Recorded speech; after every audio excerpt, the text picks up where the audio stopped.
on nous demande de déterminer l'ensemble des entiers relatifs n tels que 2n-1 divise 3n plus 5. Cet exercice est relativement plus complexe que ce que l'on vient de voir, parce que ici on a un coefficient devant n, et là aussi, qui n'est pas égal à 1. Et donc, pour faire des combinaisons linéaires de 2n-1 et 3n plus 5 pour éliminer n, est une affaire un peu plus difficile.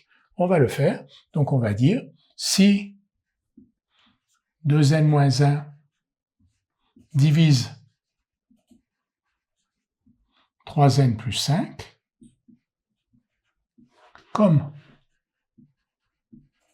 2n-1, toujours la même chose, divise 2n-1, alors,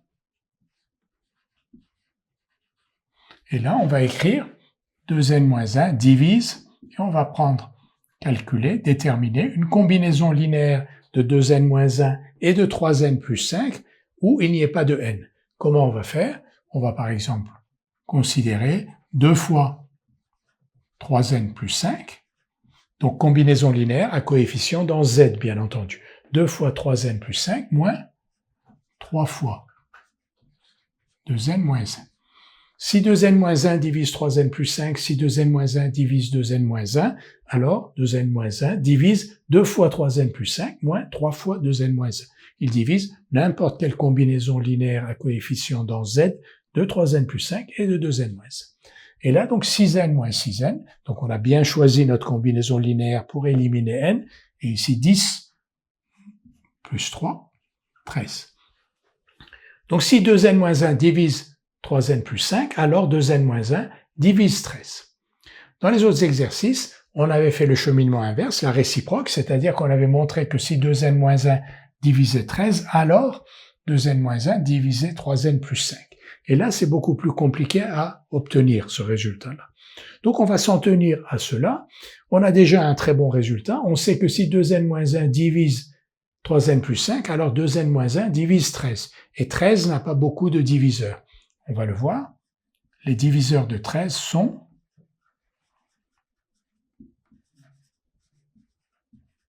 on va les appeler donc l'ensemble des 13, moins 13, moins 1, puisque 13 est un nombre premier, 1 et 13. Donc, 13 n'a que 4 diviseurs, et si 2n-1 divise 3n plus 5, alors, de toute façon, 2n-1 doit diviser 13, donc 2n-1 est susceptible d'être un de ces nombres-là. On n'est pas sûr que l'on tienne les solutions, mais on dit, s'il y a une solution, elle est ici. Elle est où?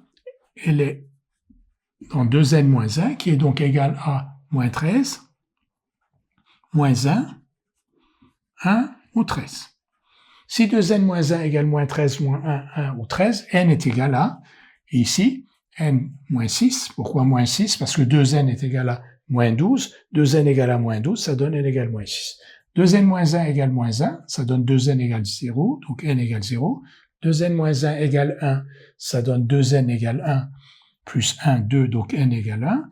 Et ensuite, 2n moins 1 égale 13, ça donne 2n égale 14, c'est-à-dire n égale 7.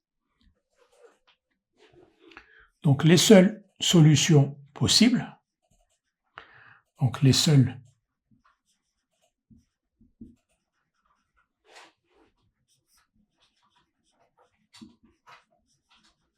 sont n égale moins 6, n égale 0, n égale 1 ou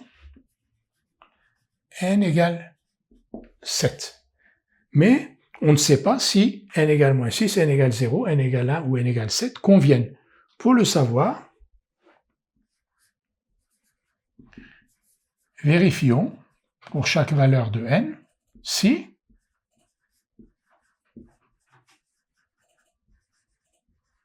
si 2n moins 1 divise 3n plus 5. Donc on va le faire. Pour n égale moins 6, 2n moins 1 est égal donc moins 13, 3n plus 5 est égal à moins 18 plus 5, c'est-à-dire 13, et 2n moins 1 divise 3n plus 5. Maintenant, pour n égale 0, 2n moins 1 égale moins 1, 3n plus 5 égale 5, et 2n moins 1 divise 3n plus 5. On va maintenant tester les deux autres valeurs que sont 1 et 7. Maintenant pour n égale 1, 2n moins 1 est égal à 1. Alors 1 divise bien sûr 3n plus 5 est égal à 8. Et donc 1 va diviser effectivement 2n moins 1 divise 3n plus 5. Et le dernier candidat, n égale 7. Pour n égale 7, 2n moins 1 est égal à 13. 3n plus 5 égale 26. Et 2n moins 1 divise 3n plus 5. Donc l'ensemble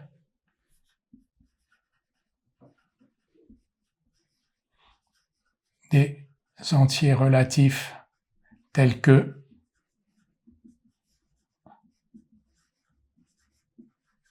2n moins 1 divise 3n plus 5